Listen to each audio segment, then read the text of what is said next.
Hello and welcome, ladies and gentlemen, to a Premier League presentation bringing you guys a game between 3D Clan and paiN Gaming. This is a best of 3 series. paiN, as you can see at the top, taking game number 1 pretty effectively there, and we're going to see them go on into the next one and see how they can perform again. This is the Brazilian team paiN Gaming and the Russian team 3D Clan, and yeah, I am Blaze. This is Rainmaker. How's it going, man?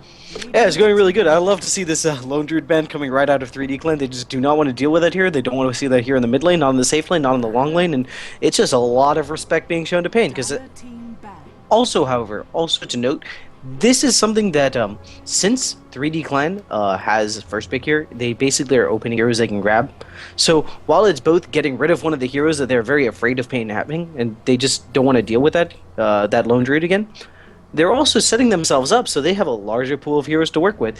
Now, neither team showed any interest in picking up Wisp in the first 6 picks, which I think it's been 3 weeks since I've seen that happen, something like that. And even now, the Nyx Assassin and the Wisp, and Nyx going before Wisp, I understand, but I don't even think paiN's going to necessarily go for that Wisp. I'm curious to see, however, what they do decide to do if they... what they decide to go with if they don't choose to pick up that Wisp. That was a surprisingly difficult sentence to say. Last time we saw them go for a very push-oriented lineup, a lot of kind of mid-game semi-carry style heroes, and just try to end it before anything got live, but I don't know if that's really safe to do against the Nyx Assassin, because he's surprisingly difficult to push against, and you can't really go on him because he has Spike Carapace, so you can't do any like power dives. And yeah, they just are seeming that they love that Shadow Demon. This time they have the Darkseer to go with, and that's just a lot of illusions. Yeah, absolutely. Very illusion-oriented lineup there with the Wild Replica and Disruption combined together there. That is going to make sure that base damage stats in general are going to be very relevant going on into the mid to late game. Any high stat gain heroes, such as a Phantom Lancer, 4.2 agi gain, along with the fact that his illusions, once Phantom Edge is skilled, will have a chance to propagate and proc another one, and another one, and another one. It just creates this army that just battles on through, and of course that can be stolen based on an enemy's disruption or Wall of Replica to make sure that you can actually turn the tide with your own little pocket army of illusions there. So it's really, really interesting, especially without a Keep of the Light available. It makes them very, very mana reliant. Nyx, Rubik, and TPL all wanting quite a bit of mana to sustain themselves. So I'm curious to see if maybe we'll see more like a mid offlane Nyx Assassin and see like a Crystal Maiden just to deal with that mana issue, or if they're going to just try to put that pressure out and rush some Arcane Boots, because they definitely need to be able to sustain on the lane. Yeah, but I don't think there's going to be too many ways you can contest the Phantom Lancer. You can't really go tri-lane versus tri-lane when you have a Nyx Assassin and a Rubik backing up a Phantom Lancer. This means the Phantom Lancer is basically going to be able to free farm. We'll probably see that build with a lot of stats, 1 point in Doppelwalk to get away, and eventually, and just maxing out that Lance that's become more and more popular these days. And yes, here's a Gyrocopter. So this is a team that's actually very, fit to deal with a Phantom Lancer. If he's able to burst down the illusions quickly enough, it basically comes down to Gyrocopter will peak somewhere around, 45 minutes. He's a great late game hero, but like 45 to 50 minutes is when he'll be his strongest. It's when he'll be able to properly contest Phantom Lancer, given equal amounts of farm. But after that, and especially, once the levels have, everyone's max level and itemed out, the Phantom Lancer is going to completely take over the game. There's going to be nothing they can do. paiN needs to go in with their last 2 picks, pick up an additional support and a mid hero that are able to put a lot of pressure out. The Gyrocopter and Shadow Demon, they make a pretty strong lane together because the Disruption is great setup for the homing missile, and if you're able to go and land the amplified damage with the Rocket Barrage on a single target, that target is dead. There's literally nothing you can do about it. Well, I'm very curious, however, that they're banning out the Brewmaster. I feel that ooh. It's very interesting. So, the Gyrocopter will most likely be picked up as a carry here. It's just pretty much if he can skill up a lot of attack damage, and that will enable us to go forward. The Gyrocopter will be able to dish out a ton of damage in AoE if he builds for harder attacks. So I think more likely they are going to go for that carry aspect than the mid role for him. And so he'll be able to project tons of damage on an output. And we do see some more bans coming out. Again, the Brewmaster would have been a pretty nice pickup there. But from there, they already have the AoE initiation they're looking for with the Darkseer. So I don't know if the Magnus would have been something they really wanted. But it would work with their lanes. And if they could do that kind of lockdown, following up a reverse polarity after a vacuum, it would have been immense for them. But I think right now 3D Clan is just trying to protect their Phantom Lancer as much as possible. With the Magnus Clinks and Bane Bands, they just want to make sure 100% that Nexus with the Phantom Lancer, if he gets some good items, will be able to just right-click to his heart's content, and that's pretty much the general intention of all the draft that we've been seeing thus far by securing this defensive tri-lane. You know, I never thought I'd say this, but I think paiN could actually go for a Warlock in this position. Dignitas has poisoned me, but they have the great setup for it. They have the Dark Sphere and Call Down plus Fatal Bonds. We've seen how powerful that is. And that's going to be enough to basically, you know, win team fights for them. Also, that Golem has a lot of pushing power, and if you're able to get the levels on it, the Warlock fairly quickly, I don't... Well, no, wait, I take it all back. They're against the Diffusal Blade. I'm wrong. Yeah, that's one big issue there. I'm crazy. Yeah, no. Yeah, Diffusal Blade is 100% going to get picked up by the Phantom Lancer there, so it's not really going to be the best option. But I hear what you're saying. The gyrocopter synergization, making sure the AoE damage is immense, and that PL, even if you like gank him solo, like go 2 or 3 people ganking on 1 PL, and you have dust, suddenly you chain him to a bunch of illusions that'll get burned down super fast and be able to dish out tons of damage. But I don't know if it would really... No, you can't do it, because it's basically you turn your ultimate, your best spell, into an ATM machine. You know, Phantom Lancer just walks up, it's like, hey, I have a diffusal charge. And you're like, well, that sounds good to me. Here's 100 gold. Enigma being picked up. I haven't seen an Enigma in a long time. There's not too much to go and shut him down right now. And I think that's going to be actually fairly effective. But you have to be really careful. Enigma weakens your lanes a lot, and that means, however, it's probably going to be a solo mid-Nyx assassin. And with a solo mid-Nyx assassin, that covers for a lot of lane weaknesses, because that hero can provide so much pressure. And Rubik is fine enough defensively. I don't think that they can actually aggressively tri-lane unless they go and pick up a hero maybe like Alina to really shut down that Phantom Lancer. I'm not too sure about that. I've actually seen Serva go for the offlane Enigma before and do immensely well with that, just building up the Eidolons, just controlling the lane very effectively by microing those little guys, their mnemonic conversions, and stay very active with that. It's really, really powerful if it's used in the right hands, and from there he can get some good experience. But one thing I love about the Enigma draft here, you mentioned that there's not too much disables to knock him out of it. I mean, there's the vacuum, the disruption, the very, very delayed homing missile. Those kind of factors do come into play, but the big thing is they can't draft up a Rubik. They have that for themselves, so you're not going to be able to spell steal it, and you can actually spell steal for yourself the vacuum to set it up. So if the Rubik is on the ball, they can really, really set it up where Darkseer can help to initiate along with the Enigma, or help against him. I guess it hurts his own team very substantially there, but if they can cluster them all together and get some hardcore disable on the gyrocopter, they'll be in a great spot to set PL for some huge amounts of right-click damage, even if he personally isn't an AoE hero. Yep. It seems like paiN, however, they want to go and contest this AoE team fight. Firstly, Ice Path is really good for stopping that Enigma's Black Hole, and now he's basically going to have to get BKB if he wants to fully channel that spell. And on top of that, it synergizes so well with the vacuum. If he's able to get a vacuum on 3, Ice Path, Macropyre, Liquid, and Dual Breath, that's going to be a ton of damage. Following that up with a Call Down, and, oh god, we get to see Sharfik Storm Spirit. I'm so excited. That's it, yeah. But and following that down with a Call Down, this puts so much damage on the enemies that, you know, immediately Rubik and Enigma are going to just fall. Well, if BKB dodges the damage, but he's going to need more HP than just a simple Ogre Club to keep him alive. Yeah. So pretty much what I'm looking here is there's 2 options for 3D Clan. They're definitely going to have the Rubik and the Phantom Lancer on bottom, and then they have to choose between weak lanes but strong Enigma farm, or stronger lanes but potentially unreliable Enigma action. And so what they can do here is, again, the Rubik, Phantom Lancer on bottom, and then they can choose between the Enigma jungle and the Nyx top, or the Nyx helping out on bottom and the Enigma Ghost top on the off lane there. And then, of course, Sharfik is definitely going to be picking up that mid lane. But I do like King RD drafting up for the Beastmaster here. We saw him soloing pretty effectively with the Queen of Pain, but getting that long-range roar to either lock down the PL enough to burst him down or to interrupt a black hole is going to be immense for these team fights. Yeah, I've always also... No, we'll get into that later. But I think that he's going to have a lot of success here, and I think he really needs to do it because they needed more dedicated lockdown, especially for Sharfik as well. These are all very slippery style heroes, and if you're not able to go and get them to hold still, the rest of your stuns do require a little bit of setup. There's a decent amount of back animation on the Ice Path. There's a decent cast time on the Disruption, and Homing Missile especially takes a long time to go. It seems like we're going to have a little bit of a rumble in the jungle here. paiN is all smoked up and they're about to go into the enemy woods. I'm really afraid for Solo here. If he gets caught out, he is 100% dead.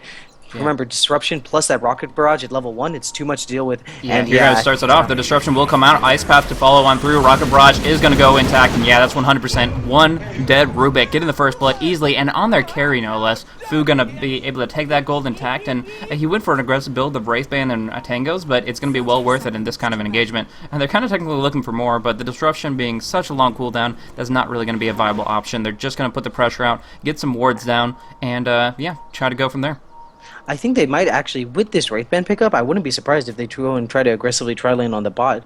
If Wraithband gives you so many stats to work with, you can very effectively control the lane against heroes like Phantom Lancer. Now, it seems like Phantom Lancer has very good attack damage. He is 59. He has a lot of agility to work with, but the fact is his base damage is so random that he's not the best hero for just consistently lasting. When you compare that to, Gyrocopter, who has less but a considerably smaller spread, you can actually go and CS surprisingly well with the Gyrocopter against a Phantom Lancer, and when you have backup in the form of a Shadow Demon and a Jakiro, it's going to be difficult for Rubik to really get much going. Very true. And along with that, Phantom Lancer not having that Quelling Blade does limit him on the lane as far as last hits go. He has to have a very specific timing, and like you said, if he rolls on one of the lower damage, then he's not going to have a very reliable last hit. So from there, they're going to be able to put a lot of pressure out, and if they can go for more disruption and Ice Path action, they're going to have a really rough time. We do see already some Sentry Ward action going off. Solo putting him up on the cliff, trying to get the Sentry Ward himself, and they actually are going to be able to burn it down. The disruption does come on through. Jakiro is nowhere to be found, though, so he's pretty much just committing a little bit of mana to harass on in. In the meantime, mid lane Sharfik could transition on down to try to put some pressure out, but it looks like Grant's just literally just going to walk on by. Yeah, I don't think Sharfik wanted to go and tank any additional damage. Well, there were no axes up, so that was actually surprisingly confusing. Sharfik, I don't see Sharfik walking away from enemy heroes very often, so that was a bit interesting there. In the meantime, it looks like Nexus is farming well. Well, no, I take it all back. That is not a 6, that's a 2. Nexus is not farming that well at all. He's been contested quite heavily. Meanwhile, it seems like Gyrocopter's not getting that many items either, but Gyrocopter doesn't need that many items to be super effective. It seems like he's going for the Flat Cannon build. Flat Cannon's very good in tri-lanes, but it's kind of dangerous when you're playing against a Nyx, because if one of those shots accidentally hits him with Spike Carapace up, you can put yourself in an awful position. Yeah, most definitely. In the meantime, there's uncontested farm for Pada up on top here. He's just going to go on through that Basilius. Really great pick up there with that Bassi. Presumably he wanted to turn into Tranquil Boots, but seeing an uncontested lane, picks up the Basilius and will be able to put a ton of damage in the tower. In the meantime, Fuga having to tango on through the north, and he's going to get locked in by Nexus right here. A nice block action, and Phantom Lancer with the telekinesis, they're going to be able to most likely bring him down. A lot of trees down. The barrage coming on through, but too much damage. Nyx Assassin is going to help PL finish the job there before this Shadow Demon could come on in to guarantee some ice paths. Yeah, and I don't know what the Shadow Demon thought was going on. He knew they had vision of that river, and if he shows himself on the map where they can see him, if they realize it's no longer a 3v3, if it's a 3v2, they can kill Fuga so quickly, and that's something that paiN cannot afford to happen. They need Fuga to farm well, and more than that, they need to make sure this Phantom Lancer does not get any bigger than he absolutely has. That they want to keep him down as much as they can, Blaze. That's what I'm trying to say here. Most definitely. So now we see Serva transitioning up to kind of contest the Darkseid a little bit more. Doesn't want him to push down on the tower with that Basilius, and so he will be using the demonic conversions and kind of acting in the way I mentioned previously, but it's still, he is having a significant level disadvantage. We'll have a rough time of that, but it's a little bit more effective than going on in the jungle when his Malefice isn't going to be out for long enough time to really commit too much against paiN's lineup down on bottom. Yeah, it seems like they're just going and keeping an eye on each other now in the bot lane. Fuga's doing his best to pull the wave back. They're going and trying to aggressively deny these creeps, but it is in fact going to push out, I believe. They just don't quite have enough, and they're dealing against pulls. These pulls are really, really hurting them. Yeah, most definitely. And there's a lot of bottle crowing going on in mid, so both heroes playing very, very aggressively, both players trying to bring down the opposition, but they're going to be able to sustain through using the Flying Courier and generally be able to move in towards that 4-minute rune and try to contest that. As far as King RD's build, he's going for Inner Beast instead of Call of Wild, so he won't be able to slow down the Storm Spirit prior to Ball Lightning, obviously being a non-factor once he can actually just jump on through with his immense mana pool. But for right now, that means that I believe Sharfik will be able to at least contest this rune, if not be able to bring it down. But it's kind of back and forth for the time being, both of them trying to push down the lane, and this 4-minute rune will actually be very relevant for both players. Yeah, one interesting thing is normally we see 1 point enemies just to help you push the wave, but Oh, telekinesis on bottom. They will pop off a ton of damage with the Impale and with that Spirit Lance, and so there is going to be a lot going on through, but it's going to be enough for them to survive. Beastmaster picking up a DD on bottom, and so a lot of action happening, spells going off, but there's really not enough follow-up. They don't have the focus that they need to with single target damage output until PL can really start lancing hard at rank 3. yeah, and the problem is now PL, especially when you don't have a Kato support, he does not have any more lances, and with only level 1 Doppelwalk, it seems like he is going for those plus stats. He's not going to have enough to do to have 2 spells, so if anything goes poorly for him, he's in a very, very dangerous position, especially when you consider that that Beastmaster is getting very close to that level 6. Very true, absolutely. And now Pada is putting some pressure out onto Serva. Does have that Malefice rank 2, but the Iron Shield will take away for quite some time and make Serva really, really have a rough time, falling back all the way. He doesn't have any regen to sustain himself, and actually the vacuum comes back in. Even with the Malefice, he has dropped down to 14 HP. Pada just has to walk a little bit closer to him, popping off the Surge. He will get a kill up top. He might die to the tower as well, hiding in the trees. He bottles up a little bit, but without any TP, he will inevitably take a fall. The Enigma actually gets the kill credit for that, but of course no experience.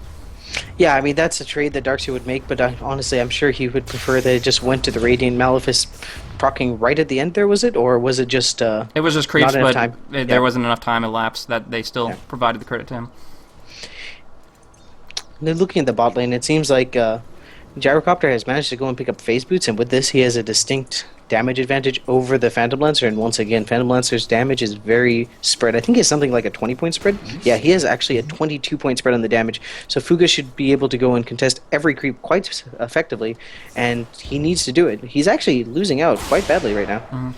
Flat Cannon makes it slightly difficult to go. Serva gonna get surged down again. I think that's enough to mow him down with the Malefice on cooldown for quite some time. Creep block comes on through, popping off the wall. Replica, that's enough, and Pada gets another solo kill. It's just very, very effective there, and this time walks away, farming up some Eidolons. Does he get the last right click come on through? Bottle, keeping him alive at 13 HP. Oh my gosh, Pada. And the range creep not able to do it either. Too much damage coming on through, but there is Sharfik with that haste rune, cleaning it up, and now pursuing onto King RD. Again, hasted up. He has plenty of movement here. Soulcatcher up for the time being, though. Doesn't get roared, trying to ball lightning out, dodging out the roar, but eventually it will come. He gets the kill on Grent, but he does take a fall to King RD. Really, really nice mana management, dodging out the roars like crazy, and he does get a second kill for himself, but eventually there was, in that situation, only so much that could be done.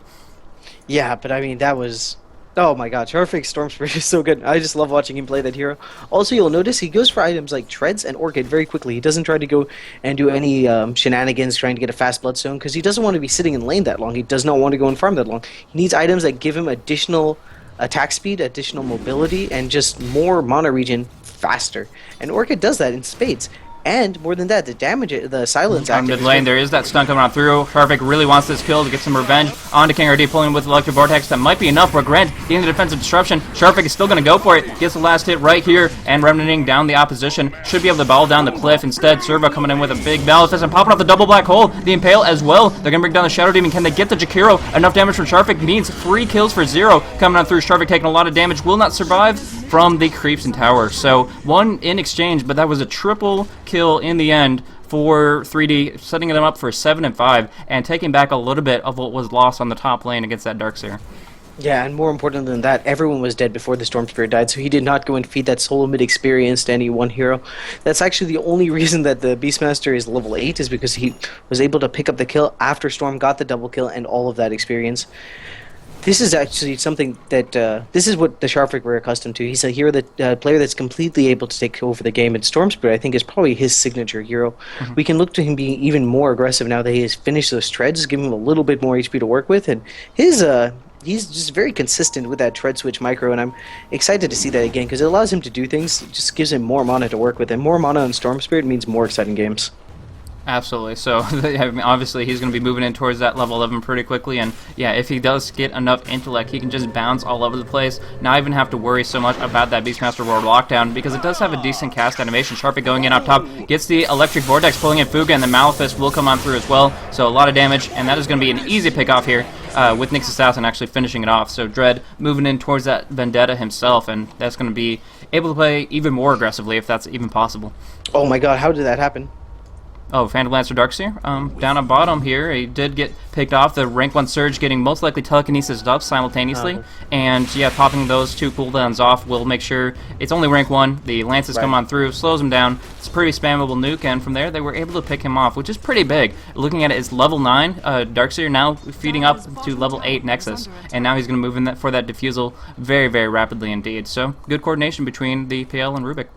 Yeah, I mean, this is actually a very aggressive build from the Darkseer, leveling the vacuum this early. It's definitely useful. They do have a lot of things they want to set up, but I think he should probably be getting more than 1 point in Surge. If you look at the heroes he has to deal with right now, he's going to need to be able to run really fast for much longer than that, piddly 3-second duration. Yeah, most definitely, most definitely. Looks like Enigma is going to be going forward that mechanism in a short period of time, has the buckler up, and from there the black hole will be up in just a minute. So if Sharfik wants to transition up top, this gradual push that's coming in and the farming that's been going on through from Fuga could be contested by at least 3 heroes, so they could go on through with that. It looks like Pada is just going to go on through his stack a little bit and try to either set up Gyrocopter for some flat cannon farm or Iron Chill it down himself, which seems to be his course of action here. Yep, it seems like they're just being able to get some farm. On the plus side, it's the Gyrocopter hasn't been shut down too badly. He's definitely not where you want to be, sitting only at about 50 last hits and at 10 minutes, but that's very acceptable. That is a very standard amount of farm. Going on Grant, they do pop off the stun, but disruption's up. Nice movement from Grant, and now the transition comes through. The roar on Sharfik. He's going to get dropped down with the Soul Catcher before he even comes out of that disable. Now trying to pursue on through. They're just going to push this up. They have the dual breath. They don't have any liquid fire, but the axes should be able to mow down the creep wave so rapidly that the tower will be forfeit as well. And that was just really good transition, and Grant starting that off with a self-disruption to dodge out and impale. The second that he saw the Nyx Assassin, vendetted up just barely within tower's sight range. Yeah, I mean, that was just fantastic play from paiN, and this is kind of where they excel. They're so quick to counter gank. They're so quick going to on solo. They engage. get the tower. The Iron Show will take him down as well. So yeah, easy pick off here. He does put up the telekinesis, but I think the axis won't be enough. So he does actually survive through that tele. That is a rank 2 telekinesis, and unfortunately, that's ranked 1 Surge still causing a little bit of problem if he cannot pursue as much as he wants to, but they are relentless here, popping off the smoke. There was not enough vision, but one thing is they did have an observer ward to at least know that they did not retreat from that position. So even if they don't know they're necessarily coming, which obviously Sharfik's position shows that that's not the case, pulling with the electric vortex, he now has that on cooldown, and incoming is the rest of the team. Fuga does drop down in time, but can they turn it around onto Sharfik? He's ball lining like crazy. Grant's gonna get dropped down as well. Sharfik all over the place. He finally gets stunned up, and they're gonna be able to dish out a ton of damage onto him right here, but he's just all over the place, dishing out so much damage. Going on Billy. Billy will be dropped down as well by the Nyx Assassin's follow-up, but in the end, yeah, Sharfik falls, but there are 4 in the grave for paiN right now, and it looks like the Beastmaster is the only one there. Does clean up onto Dread, but here comes Solo to help out Nexus with his final kill. Nice defensive disruption coming out from Grant. Will King RD survives, tries to TP on out after that Fade Bolt. Not going to happen. Instead, surging in Nexus. Darkseer's back up here, obviously, and he's actually, no, that was a stolen Surge. That's it. Coming out from the Rubik block. Beautiful block. Grant is in no man's land, completely locked down, and is going to be dropped 100%. And this tower is dropping a little bit half HP, so they can move in for that as well. Really smooth cleanup from 3D Clan, and just look at that gold graph shoot up and the experience as well. A really, really, really good fight for them. Yeah, I didn't know. They put 4 people on Sharfik, and he finished off the Gyrocopter and then went on to go and kill 2 more before finally falling. He has been playing out of his mind this game, and that's given so much room for Nexus to farm. He's already finished his Tranquils, his Diffusal Blade. Ooh. Yeah, nice little pick off there. Yep. So that is Gyrocopter dropping down, and that's just Sharfik continuing his initiation, and on top of that they have the Vendetta, so Nyx Assassin can jump in the fray pretty effectively as well, and a regen rune on Storm Spirit is such a fun thing to have. Can jump around all over the place. Jakiro does spot that out with an Observer Ward of his own, but it's going to be one way or another really nice for them to be able to engage wherever they feel appropriate. Yep, and it seems like he really, someone call PETA, because he's just going around and killing animals at this point. Oh my gosh. Vacuum back on in. He's going to go down in the Roche Pit. The Ice Path trying to deny him out. In the meantime, Dredge is going to go for a big impale on through. There is Enigma in the front lines, but he did get roared up for the time being, popping off that mechanism. Sharfik in the fray, looking for that big black hole. Servo really wants it, but on low life, it looks like Pata's going to fall, and now it's just going to be so much cleanup from Sharfik with that overload going on through. Too much damage. The black hole finally comes. King RD is going to fall as well. Looking to clean up on Fuga. They're going to be able to finish it off. Nice stun combo, and that is a full team wipe for absolutely nothing. And it's Gem. And the Gem True Sight was on the Beastmaster. Oh my gosh, just huge win for 3D Clan right here. Yeah, I don't know what they're going to be able to do. Drums is also picked up by Phantom Lancer. They're looking to go and close out this game very soon.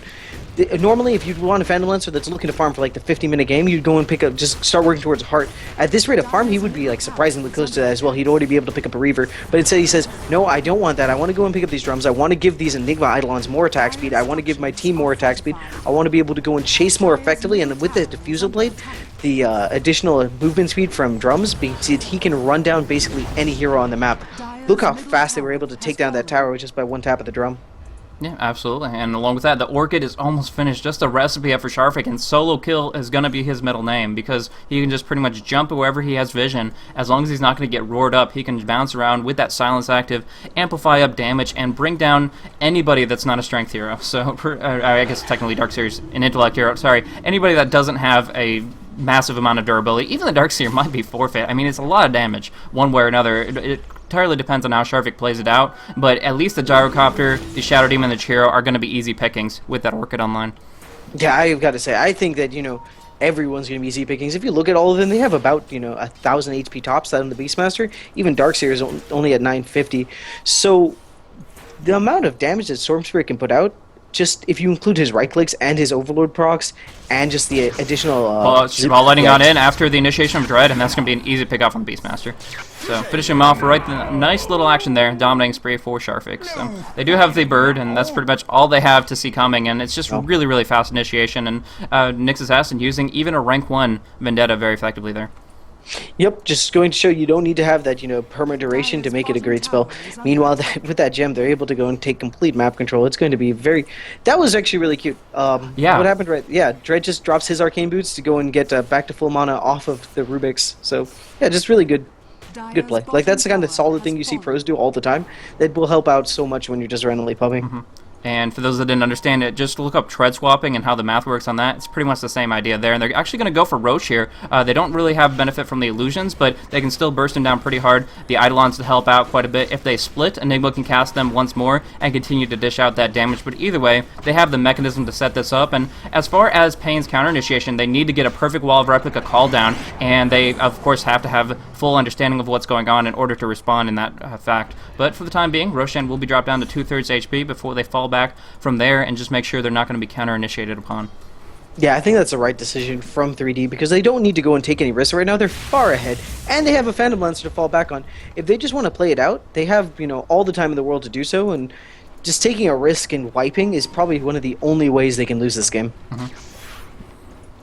Alright, so Sharvik picking up a double damage rune. If he wasn't high enough damage output enough, he's going to be able to bring down whatever he wants. However, we do have this Hawk vision going on through, and now that everybody knows, he actually Demonic converts the Hawk, turning him into Eidolons up on the cliff there. That's pretty amusing, actually. But yeah, Roche is dropping really quickly, sub 1500 HP, and they want to engage on this. They pop off the wall. Replica going to try to vacuum on in a lot, getting caught inside it. Now they're going to go on through. Sharvik is going to ball lighting on through, do a lot of damage, but he's on low life already, and he's going to get dropped down after finishing off King RD, I believe. No, still going. So much mana. Almost finished off Prada, and he did pick up that Aegis, so he will respawn. In the meantime, Dread bringing down the Shadow Demon in pursuit of Billy, but they actually are going to be looking for Fuga, who's their main damage output, and can't even finish off the lowly Enigma there. So really, really smooth cleanup coming out 3D Clan, and actually didn't even catch the Nexus, finishing off the Jakiro, who was just fleeing on the east. Brown Boots not fast enough.